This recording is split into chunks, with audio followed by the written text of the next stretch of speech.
Hello বন্ধুরা, তোমরা সবাই কেমন আছো?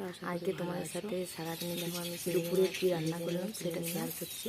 এবারে দেখো চিংড়ি মাছ ভাজতে নামিয়ে নিয়ে যে এবার চিংড়ি মাছের জন্য এবার যা যা লাগে কাঁচা লঙ্কা দিয়ে দেবো, তেজপাতা, সাদা লঙ্কা ভালো নেবো। এবার পেঁয়াজ কাঁচা লঙ্কা একসাথে দিয়ে ভেজে নিচ্ছি। তারপর আস্তে আস্তে এখানে আমি লাউ চিংড়ি বানাচ্ছি। আস্তে আস্তে লাউটাও দিয়ে দেবো, একটু নাড়াচাড়া করে নিচ্ছি। দেখো বন্ধু, এবার লাউটা দিয়ে দেবো, কেটে রেখেছিলাম লাউটা। এবার লাউটা দেওয়া হয়ে গেলে একটু নাড়াচাড়া করে এবার নুন, হলুদ, যা যা মশলা করবেন সব দিয়ে দেবো।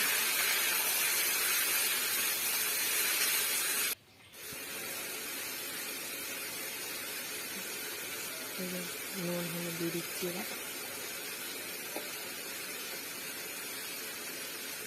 পরিমাণ মতো আমি সিম্পলভাবে রান্নাটা করছি, মানে একটু বেশি কিছু তেল মশলা একদম সিম্পল যাকে বলে, খুব কম কম মশলা দিয়ে, কারণ গরমে তেল মশলা বেশি খেতে ইচ্ছে করে না। আর লাউ যেহেতু ঠান্ডা, সেই জন্য গরমে খাওয়া ভালো, সেই জন্য লাউ চিংড়িটা করছি। আজকে আমি যা যা রান্না করেছি সমস্তটাই এখানে শেয়ার করেছি। দেখো আমি ঢাকা খুলে নিয়েছি, লাউ তরকারিটা প্রায় হয়ে এসছে। এবার চিংড়ি মাছটা দিয়ে দেবো, দিয়ে নামিয়ে নেব।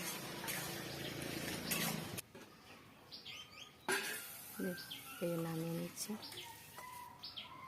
সিম্পলভাবে রান্নাটা করেছি, কতটা ভালো লাগছে দেখতে। এবার আমি রান্না করব পাতলা করে ঝিঙে আলু ঝোল। কাতলা মাছ, মানে কাতলা মাছ না রুই মাছ জানি না, এটা নিয়ে এসেছিলাম বাজার থেকে। এই কাতলা রুই মাছ আমার রান্না হয়ে গেল, নামিয়েও নিলাম। এটাও সিম্পলভাবে বানিয়েছি। এটা নিরামিষ, মানে অল্প তেল দিয়ে লঙ্কা ফোড়ন, জিরা ফোড়ন, তেজপাতা দিয়ে ইয়ে করেছিলাম। আর দেখো প্রথম ভিডিও করছি, এডিটিংয়ে ভুল হয়ে গেছে, একটু আগে পিছিয়ে হয়ে গেছে, কিছু মনে করবে না, কারণ প্রথম ভিডিও করছি, ভয়েস দিচ্ছি, একটু আধটু ভুল হতেই পারে। এখানে দেখো লাউ খোসা ভাজা, আমের চাটনি, আমাদের মেনু আজ দুপুরে লাউ খোসা, আমের চাটনি, আর মাছে ঝিঙায় আলু ঝোল, আর চিংড়ি মাছ। এখানে দেখো আমি থালায় পরিবেশন করে নিয়েছি, ভাত, লেবু, আলু সিদ্ধ, শসা, চিংড়ি মাছ।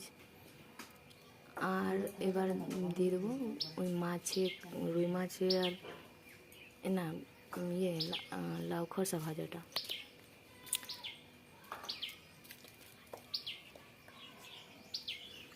এইবার ঝিঙে আলু ঝোলটা যেটা পাতলা করে করেছিলাম ওটা, কারণ গরমে, আমি প্রথমেই বলেছি গরমে হালকা পাতলা রান্না করেছি, একদম সিম্পলভাবে। আবারও বলছি, যদি কিছু ভয়েসে ভুল বা এডিটিংয়ে ভুল হয়ে থাকে ক্ষমা করে দেবে, কারণ প্রথম ভিডিও করছি বা প্রথম এডিটিং করছি, ভুল হতেই পারে। আর ভালো লাগলে ভিডিওটা লাইক, কমেন্ট, শেয়ার করতে ভুলবে না, এবং সাথে বেল ঘন্টিটা দাবিয়ে দেবেন এবং সাবস্ক্রাইব করে দেবেন। ভালো থাকবেন, সুস্থ